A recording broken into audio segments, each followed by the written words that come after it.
Welcome everyone to the 30-minute Midas touch from beautiful Dyersburg, Tennessee at the Herb Welsh Wrestleplex. Now, here is pound for pound and inch for inch, the best of the best in professional wrestling today. A wrestling genius worth his weight in gold. The Golden Boy, Greg Anthony.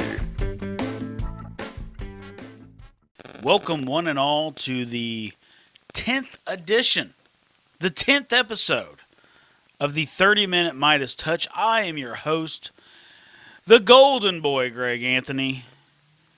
And with me, as always, is the master of the mind games, Mark Tipton. Okay, thank you for the introduction once again, excuse me. I'm not sure I'm a master of mind games, but I do appreciate the accolade. I do need to write that one down and remember that one. But this week on the 30-minute Midas Touch podcast, we're going to do something a little bit different. Instead of you or I setting the agenda as what we want to discuss, on this episode, what we want to do is you posted on your Facebook page to open the floor for questions and see what the listeners, what they wanted to hear you talk about and describe and discuss. And so that's exactly what we're going to do. It's a little Q&A with the Golden Boy. And so if you don't mind, I guess we could get right to it. I suppose what we could do is kind of start more with a little more directed at you personally.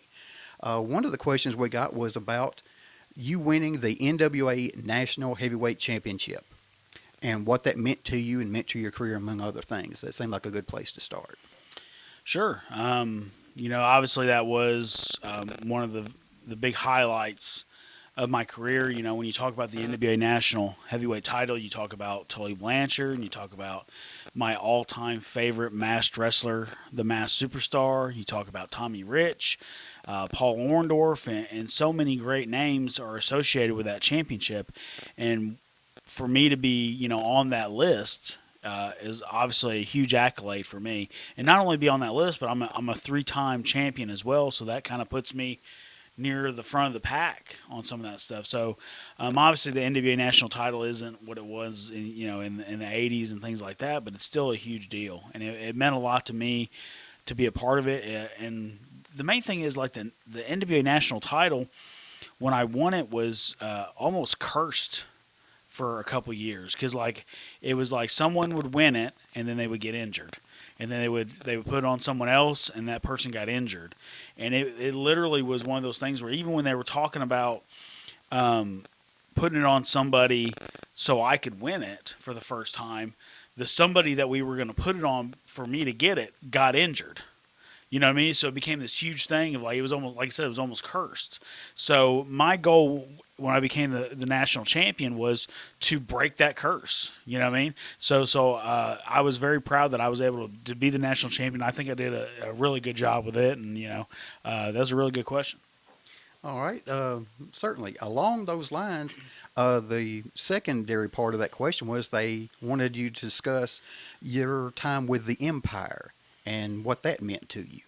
Yeah, I mean, the Empire was, I really believe that it was like a modern day Four Horsemen kind of thing. And we did it in the NWA as to where people in that time period in the NWA, and I don't want to get too deep into some of this because I want to do a 3-part series eventually on the NWA and our time with it and in different points in time. But with the Empire, at that time, the three big things were it was Rob Conway, it was Jack Stane, and it was the Empire. Those were the three main components, I feel, of the NWA. And we were running roughshod. You know what I mean? Like, I was the national champion. Tim Storm was the North American champion. One time, Riviera and Conway were the tag champions.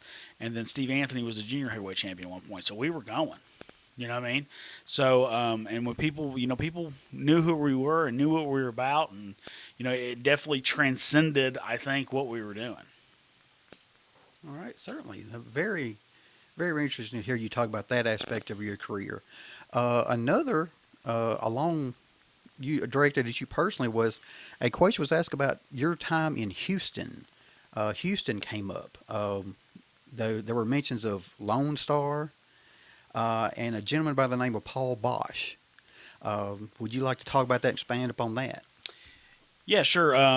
My time in Houston was part of the Empire stuff too. Like me and Matt went down there as a tag team, and we went down there, and the gimmick was at first was they knew Matt Riviera was coming, right? And I wasn't advertised or anything like that, so I actually came in, and I was supposed to be Matt Riviera's personal photographer, right? So the first night, I'm out there and I'm taking pictures of Matt and stuff like that, and like we got thrown into a tag team thing, and Matt said, "Well, I don't even have a partner, but I can beat any of you chumps with anybody. I could beat him with my photographer here, right?" And then once I got in the match, they saw that I was actually a wrestler and I could go, and we won the tag titles the first night in. And then all of a sudden, everybody's like, "What the hell is going on?"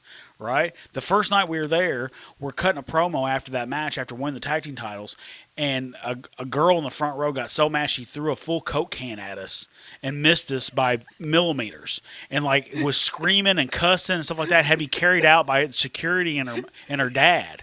Right, and we get to the back, and of course, Houston at this time, a lot of great talent, a lot of stuff like that, but they were very ROH. They weren't geared towards heat. They were geared towards performing these matches. You know what I mean? So like we get all this heat, we get to the back, and they're like, "How did you guys do that?" And they're like, "That's what we do, brother." You know what I mean? So like that was a very memorable point. As far as Paul Bosch goes. Paul Bosch was a very unique entity in professional wrestling. Basically the way some territories worked was some people owned towns. You know what I mean? They didn't have a whole territory they worked with. They owned one town. Paul Bosch owned Houston. He was the promoter in Houston. And then the Dallas booking office, whether it was Gary Hart or Fritz or whoever was booking at the time, they supplied talent usually to Paul Bosch. But Paul also, he liked to be out of the realm a little bit. If the Dallas office was part of the NWA, then sometimes Paul Bosch liked to book the WWE champion, the WWF champion. So he would have matches like Harley Race versus Bob Backlund, stuff like that. So like. That the Houston thing was a very unique thing because everybody kind of came through there on a whim. You know what I mean? So like when the NWA eventually, Bruce Tharp and them kind of acquired that footage, and that footage is some of the most unique footage out there. And actually, WWE tried to buy it, but they lowballed them, right? And the girl who lowballed them actually got fired because she was trying to play games with his footage, and he ended up saying no and didn't sell it to him. Right? Oh. And like she ended up getting fired because, they all of a sudden they're supposed to have the corner market on all this old historical footage, and here's the stuff of Andre and Harley and Bob Backlund and like all these old school guys that are only supposed to be on the WWE Network. Yeah. Yes. But now it's on, it's available through what was NWA Classics, I think, at the time. All right, certainly that is something. The WWE Network is something that they, invested a lot of their prestige in, and so I understand how that could happen. One of the things he mentioned, and as you described the reaction of the crowd, and I guess I should apologize for laughing. That is a serious matter. Obviously, we don't want the fans interacting with wrestlers, but I do admit when I see someone get that involved in it warms your soul. It does, because, as I have said, I consider professional wrestling the ultimate audience participation event, just not physically. Yeah. We want to, please don't throw things, and I don't want to make light of that at all. One of the things is, since we're located in the Mid-South area, we're very close to Memphis. It does make sense to me that one of the questions that came up that was directed to you was about the history of wrestling in Memphis. In particular, the question was, what was your favorite Memphis angle of all time, or feud, or however you wish to, reference it? Yeah, that's kind of a loaded question because I like so many of them, but the main one is almost like a what could have been, right? So like my favorite thing ever is got to be Eddie Gilbert running over Lawler. Yes. Right? Because it's just so memorable, and it's so, like, he literally ran him over with a car. In the parking lot of the studio, ran him over with a car, right? Yes. And it was, even if you watch it today, it is jaw-dropping. If you've never seen that footage before, you're like, oh my God, he just killed Jerry Lawler with a vehicle in the parking lot. So, like, that's my favorite thing. But the problem is, it was so good that the people on television watching started calling 911 that Jerry Lawler had just been murdered on television by Eddie Gilbert, right? So to calm everything down, Lawler had to come back on television like Superman and basically say, I'm okay, and I'm going to get a hold of Eddie Gilbert. Now, how great would that angle really have been if he could have, if he could have took 6 weeks off and like give updates from the hospital, like we don't know, he's got internal bleeding and this. I mean, that would have. Oh my, there's so much business they could have done. I mean, they did a good business off it anyway, but it's almost like what if? I mean, that is such a big what if for me. So that's my favorite. All right, I certainly understand that, and I do recall that one as well. And anytime you have a segment of television that inspires calls to 911, although we don't encourage people to do things like that, it certainly is memorable. And just if I might chip in an honorable mention, I would like to put in a vote for the match in which it was a cage match between Jerry Lawler and Austin Idol, in which it was discovered later that Tommy Rich had hidden underneath the ring. Drunkenly. Yes. Been drinking all night long. Yes, consuming adult beverages underneath the ring, and he was there all night waiting until this moment, just the right moment to come out and help Austin Idol. And they sat Jerry Lawler down in the ring and shaved his head. Yeah. The audience, as I recall, were near a riot. Oh yeah. They were, beating on the cages and wanted to get in the ring. And as I recall, they had to have assistance to get Austin Idol, Tommy Rich, and Paul Heyman, as he's now known, get them safely, right, as safely as they could, get them back to the dressing room area. Well, and so, even another honorable mention, I'll go a little further with you, is how about Lawler breaks his leg playing flag football or whatever it is with his buddies. And, like, Jimmy Hart has to go on television and say, hey, what do you do with a thoroughbred that breaks his leg? You go back and shoot it in the head. I mean, that kicked off some huge business, right? So, I mean, to me, those are you had a good point with the cage match. That's obviously another good one, too, is, just the turning of the tide that suggested in the eyes of Memphis wrestling fans. Okay. Well, let me indulge one last one. How about the drawn-out time period over which Jerry Lawler chased the AWA World Championship? All those matches with Nick Bockwinkel that culminated with his defeat of Kurt Hennig. We'll go back to when he was chasing the NWA. Because the whole reason they left the NWA to join the AWA was so Lawler could be AWA World Champion, because he was tired of chasing, and he never was going to be NWA World Champion, right? So they had to switch gears and go to AWA so he could finally be the World Champion, right? So you're talking about 15 years that he chased a world title of some kind before he finally beat Kurt in '88. Yes. Lots of tremendous memories through there. But I do need to move on to another question here. I don't want to shortchange anyone. But in there, you mentioned Jimmy Hart, and so that kind of gives me a chance to segue to a next question. Another of the questions was about the role of managers, their importance, and as a secondary part of this question is, aside from their importance, your personal favorite. My personal favorite, hands down, is Jim Cornette, by far. I mean, it's part of the era that I grew up in, obviously. I saw more Jim than I saw anyone else. But I just felt that his style and the way that he did things complimented everyone involved.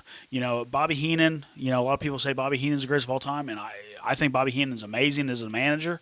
I think that as a commentator sometimes that he tended to be too funny with certain aspects, that when guys are supposed to be serious, when Bobby Heenan wanted to be serious and wanted to get stuff over, he couldn't be beat, right? But he picked and chose who he did that for. When he was doing it for Flair, it was amazing, right? But if there's someone in the ring that he didn't necessarily care about, then he would spend the next 10, 12 minutes just cracking jokes about whatever. I mean? He's witty and funny, and that's all entertaining. But at the same time, you got a guy in the ring busting his hump trying to get over. Help him out a little bit, So, yeah, Cornette's my favorite by far. I'm a huge fan of Gary Hart. Gary Hart was another guy that he was actually a manager that took a guy and developed his gimmick and developed his character from beginning to end. You know what I mean? And, like, I have Gary Hart's book, and if you go try to find Gary Hart's book on eBay, it runs about $700,000, $800,000 now on eBay because it's out of print, right? I got my copy for $75, and that was a lot then, you know what I mean? But I went through and I read that book, and it is by far the best psychology book that I've read, because it's going to tell you how he developed all the guys, who all he developed. I mean, it's amazing. It's almost like a who's who of wrestling sometimes when you think about all the people that he gave a name to, or he gave a gimmick to, or he put him in this position to do this. You understand? It's like everybody. It's ridiculous. All right. Well, I certainly appreciate that. And one of the things that came up with the area of managers, I know we've mentioned your opinion in relationship with Bobby Eaton. He is someone who I'd cite as an example who've really capitalized on having managers during his career. We've mentioned this before, obviously his time with Cornette, and then during his time at WCW, as I recall, he was part of the Dangerous Alliance. Now, I've mentioned Paul Heyman in Memphis and Atlanta, and we all know he went on with Brock Lesnar and what he's doing with Roman Reigns now. Obviously very important and beneficial to the people they represent. All right. One thing, and this may spar off some serious conversation, is one of the questions was about secondary titles. This is something that, has bothered me from time to time. And the person who wrote this question, I thank them for this question, because they asked, who do you think does the best job of keeping importance on the secondary title? The gist of the question was that he felt like, for instance, the Intercontinental title in the WWE is not viewed with the importance or the significance that the questioner felt it should. And so he was trying to say, hey, who do you think does the best job of maintaining the importance of that title and making it a vital part of the promotion? No one anymore. I mean, they don't even have their main title have the importance it needs to have. So, yeah, secondary titles nowadays they're literally. I mean, you look at WWE. I think we counted it one time. I think they have like 19 or 22 championships in WWE, counting Raw, SmackDown, NXT, NXT UK, all that kind of stuff. And I basically, in a post one day, said how we could dwindle that down to like 11 or 9 or something like that, and they'd all still have importance. So, yeah, the Intercontinental title back in the day, that was the workhorse title. Your draw was going to be your Hogan, obviously. But then if you want to see the work, you want to see the really wrestling match, it was going to be the Kurt Hennig. It was going to be the Bret Hart. It was going to be, Steamboat and Savage and those kind of guys, right? So, and it was a good launching pad, too, for like, well, they did really good with that. Maybe we should give them a shot at the heavyweight title. You know what I mean? It's a kind of a bridge between the two. That's a really good formula for running a wrestling company, but no one follows that anymore. It's like they hot potato it, or it doesn't mean anything. They're losing in non-title matches all the time, or there's no importance, there's no urgency to be it. Like I said, they've spent so many decades telling us that it's phony and it's fake, and that all these decisions are arbitrary. That none of it really holds. There was a point in time that I could sit here and I could tell you every Intercontinental champion in order from start to finish. Right? And now I couldn't even tell you, at all over the last 10, 15 years. It's been so convoluted on everything, So, yeah, that's definitely something that needs to be, if we could correct it, that's definitely something that needs to be corrected. All right. Well, while on this subject, if you'll indulge me a little bit, this certainly, on the opinion and status of titles, I have a minor pet peeve right now, and it's revolved around what certainly isn't the second title in WWE, but that's the 24/7 championship. It is technically a championship. They do have a championship belt, but the way it is treated and portrayed on television, to me, it not only makes it a joke, but to me, it kind of diminishes championships in general, the way it's treated, where it's handed off to celebrities, and everyone wins with a roll-up, and it is something that's it's in my so to speak, thorn in my side every time I see it. I want to let you speak about that if you would. Yeah, I mean, so when the 24/7, the hardcore 24/7 title came out in the late 90s, there was a roster full of guys that were really over and were doing a really good job of being over, right? So it was immensely hard then to get television time for anything, right? So the 24/7 title then was a way to get, hey, let's all these guys that just are on the cusp of getting television time. Instead of 2 of them getting television time, we can do 10. You understand? And this is a way for them to be a part of the show and have something going on, but at the same time not diminishing all the rest of our talent and things like that, right? Which I think was a good a good decision at the time, a sign of the times, if you will. But now, like we said, now the main title doesn't mean anything. Now there's hardly any actual stars. You understand? To me, there's no reason to have a 24/7 title where you're having this hodgepodge of guys, because they're not going to get over doing that, because no one is over on the show, really. No one is so over on the show that they can carry things on their own. So it's just, to me, it's a lose-lose situation. Like you said, when you have celebrities and things like that get involved and they're winning titles, it diminishes everything. All right. On this vein, we're kind of speaking largely at a national level right now. Another of the questions that came in that did pique my interest was a discussion of the big promotions, the WWE's, AEW, even New Japan, if you want to go in there. Let's say, what is the pros and cons of working for those promotions? There are obviously tremendous benefits, but there are some drawbacks also. And the questioner was saying, hey, let you speak about that from a professional point of view. I mean, the goal obviously is to make a living at what you love and make a living at professional wrestling. And all those major companies, you're gonna do that. You're gonna make a living. The problem is, like WWE, for instance, you have no say-so. And, hardly anything. I think you don't get to what you say, what you do, what you wear, where you are, anything you do in a match. I mean, anything you want to do, it's pretty much regulated some way, shape, or form by the WWE. Yes, they make a great living, but that's the price they pay. Me personally, I'm a very creative person. If you handcuff me creatively, then no amount of money can really be worth that to me at this point in my life. You understand? AEW, same thing. You're going to make a ton of money. You're going to get that con money. They're signing guys to contracts that are unrealistic for the talent that they have, in my opinion. But at the same time, they may ask you to do some really stupid garbage. Some things that, like me personally, I would never do. You know what I mean? Like the transgender matches, or intergender with the transgender, or whatever gender you may have this time, or whatever it is. But I just don't. I'm not. You're at their will at that point. Now Japan. They still treat it like a sport, but at the same time, you got to be able to do that style. I love Japan at points, but most time I'm a strong style. I'd rather do Southern style. You know what I mean? Southern style is a lot more about selling and things like that. So everything has its benefits. Obviously, the benefit is money. The drawbacks are going to be creatively, and who's going to give you the freedom to really do things. Who's really going to have you do professional wrestling and not, be on a television show about wrestling.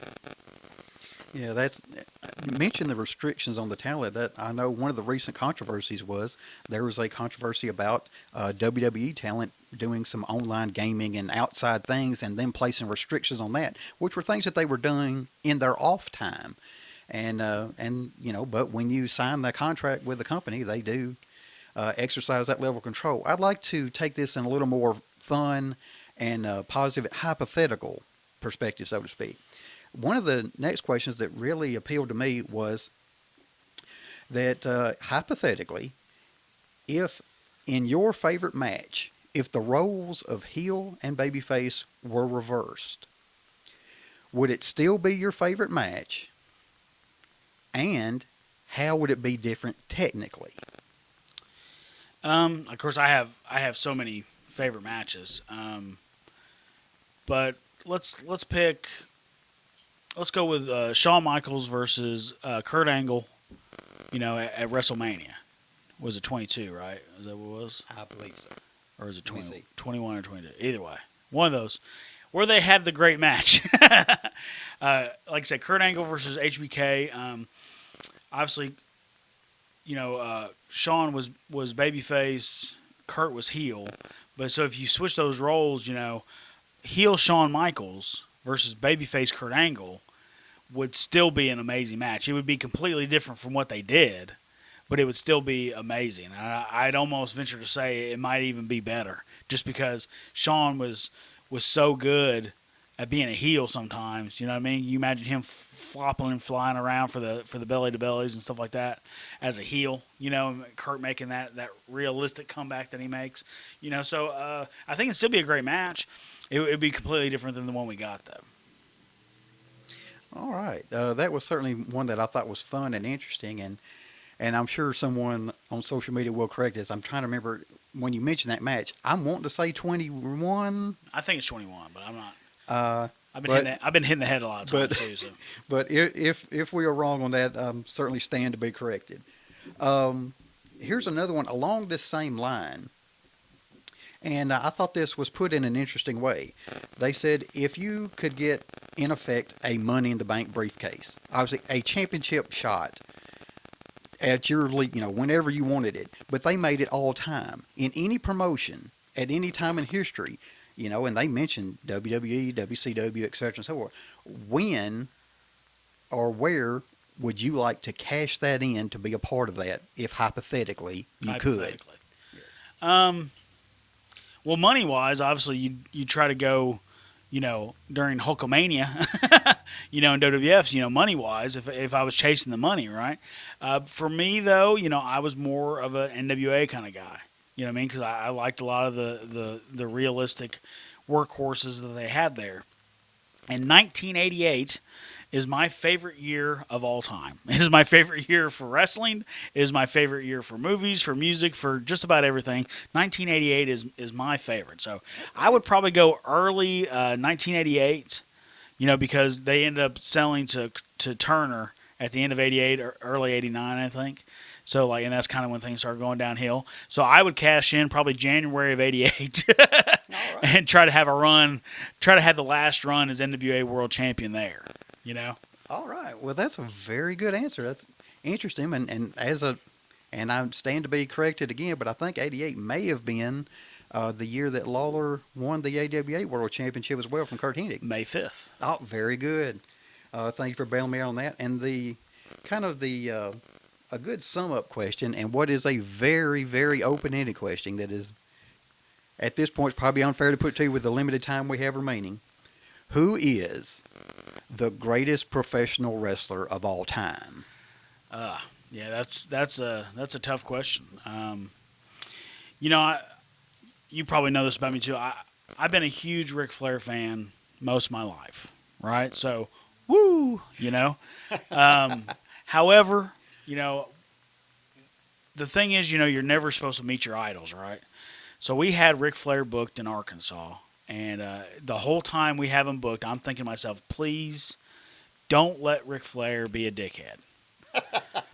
I built him up so much. I built him up so much in my head, as my favorite wrestler of all time. The reason I'm probably in this business, blah blah blah this, blah blah blah that.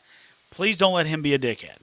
Well, that's the worst I thought I could get. If I met Ric Flair and he's a dickhead, then my dreams are crushed, right? Well, I was wrong again. The worst thing that could happen was he don't show up at all, and that's what happened. He the day before the event canceled on social media, didn't call the promoter, didn't call anyone involved, just posted a thing saying, "Hey, I'm not coming to this event or this event this weekend," and left everyone else with holding the bag with their dicks in their hands, and I was very, very disappointed in Ric Flair as a person, as a professional, and stuff like that. And so it's hard for me to call him the GOAT with such a personal and visceral effect that he's had on my life now, right? So, when we talk about the greatest of all time, I still go with a guy like Shawn Michaels, Terry Funk, Harley Race, Jack Briscoe in some cases. Those are the ones that Arn Anderson for me, But go ahead. No. Well, you're a man after my own heart on this. Arn Anderson, I refer to the way I view it is he's my favorite horseman. As the way I think it. Ric Flair was almost Gladys Knight in the Pips for a large part of that time, and I understand that, and I know why they did it. But to me, Arn Anderson was the horseman, and so I would not refer to him as the greatest of all time. I do refer to him as my favorite horseman. Yeah, absolutely. I mean, he doesn't have as great a resume as he has. He doesn't have the greatest. He doesn't have the resume for the GOAT, right? But with Flair and even Hogan to an extent, Hogan turned the business upside down. Anytime anyone can say, I was the hottest thing in professional wrestling at this point, you know what I mean? Because that's a pretty small list to work off of. But you mentioned them, you mentioned Stone Cold, you mentioned The Rock. I mean, there's so many guys there's lots of guys that someone else could say they're the greatest of all time, and I'm not going to argue with them because they have a right to that opinion on that particular subject. So it's just been it's a loaded question for me nowadays. I can't answer it like I want to answer it. How about that? All right. I certainly appreciate it, and and on behalf of the Golden Boy, I'd like to express our appreciation for him for sending in the questions. And I guess I personally would still slip this in, vote for Ric Flair. There's times where I separate the art from the artist, so to speak. And my opinion of his in-ring career, his ability to speak on the mic, just all around and what he meant to professional wrestling, I will overlook a great many things as a result. But that's very selfish. Is OJ the greatest running back? No. Is Benoit the greatest technical wrestler of all time? Okay, no, first of all, we're not supposed to mention his name. No, this isn't the network. Oh, this isn't the network. Yeah, so, okay. This is the 30-minute Midas Touch. We can talk about that. We're allowed to mention that name. Okay, then he who must not be mentioned. Right. I do understand, but Ric Flair for me, right, for all those years of tuning in at 6:05 on Saturday and watching, for instance, that Clash of Champions match with Sting. Yeah, still is near and dear to my heart. Yeah, the attacking Dusty Rhodes in the parking lot, and the way I felt as I was screaming at my television as a very young person. Those things will always be wonderful memories for me, and so I try to separate his personal life away from the ring from his performance, which in my mind is second to none. Absolutely, and you have to do that sometimes. Obviously, there's a lot of shady people in professional wrestling that do a lot of shady things, and even to the extent of there's lots of people that love Vince Russo. That he's done a lot for them in their career, and they're fans of his. Meanwhile, I can't see it, and Jim Cornette definitely can't see it. No. So, but yeah, there's times when sometimes you have to do with how they treat you and what your experience has been with this person and that person. So that's been my experience. As it always is, here on the 30-minute Midas Touch, I want to thank you, everybody, for sending your questions, and we will see you next week.